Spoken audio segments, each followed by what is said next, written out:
امیر جماعت اسلامی کراچی حافظ نعیم الرحمان نے Alima school north ناظم آباد میں ووٹ کاسٹ کر دیا۔ میڈیا سے گفتگو میں کہا کہ جماعت اسلامی جدوجہد نہ کرتی تو الیکشنز نہیں ہو رہے ہوتے۔ سازش کرنے والوں کو عوام ووٹ کے ذریعے جواب دیں گے۔ واشنگ مشین میں دھلے سیاسی لوگ نہ جانے اب کہاں ہیں۔ انہوں نے کہا کہ کراچی کی عوام سے گھروں سے نکلنے کی بھی اپیل ہے۔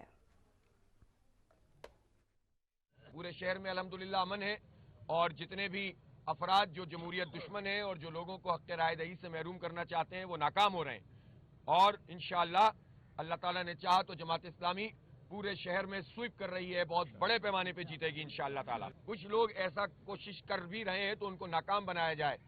یہ ظاہر ہے کہ اس نوعیت کے جو دہشت گرد جن جماعتوں میں ہیں وہ نامعلوم نہیں ہوتے، وہ معلوم دہشت گرد ہیں۔ وہ الگ بات ہے کہ بعض اوقات ان معلوم دہشت گردوں کو کسی واشنگ مشین سے گزار کر صاف ستھرا اور دھونے دھنانے کا عمل شروع کر دیا جاتا ہے۔ میں سمجھتا ہوں اس پہ زیرو ٹالرنس ہونی چاہیے۔ کوئی اس قابل نہیں ہونا چاہیے کہ وہ عوام کو ان کے حق سے محروم کرے۔ ان سازشوں کو ہمیں ناکام کرنا ہے۔ آج کراچی کے لیے موقع ہے میک اور بریک کا۔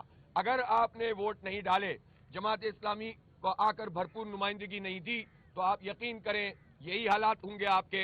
اسی طرح ہمارے نوجوان برباد ہوں گے، کوئی آواز نہیں ہوگی، اسی طرح لوگ بیچیں گے، کراچی کی سوداگری کریں گے، بلیک میلنگ کی سیاست کریں گے، اپنے مفادات کو پورا کریں گے اور کراچی کو بیچیں گے۔ جدوجہد کرنی پڑتی ہے۔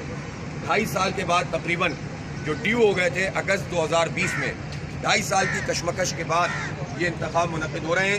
میں کراچی کے عوام کو مبارکباد بھی دیتا ہوں، لیکن ان سے یہ ریکویسٹ بھی کرتا ہوں کہ وہ گھروں سے باہر نکلیں۔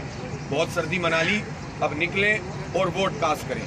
جتنے لوگ نکلیں گے ووٹ کاسٹ کریں گے، ٹرن آؤٹ بہتر ہوگا، تو جمہوریت دشمن، عوام دشمن، کراچی دشمن، حیدرآباد دشمن لوگوں کو جو ہے اس کا جواب مل جائے گا۔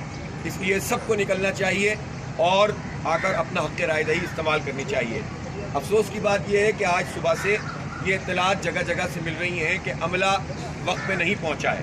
کہیں 9 بجے، کہیں 9:30 بجے، کہیں 10 بجے پولنگ شروع ہوئی ہے، اور اس وقت بھی بہت ساری جگہوں سے میں پورے شہر سے اطلاعات ملی ہیں کہ پولنگ کا عمل بعض اسٹیشنوں اور بوتھ پر شروع نہیں ہو سکا۔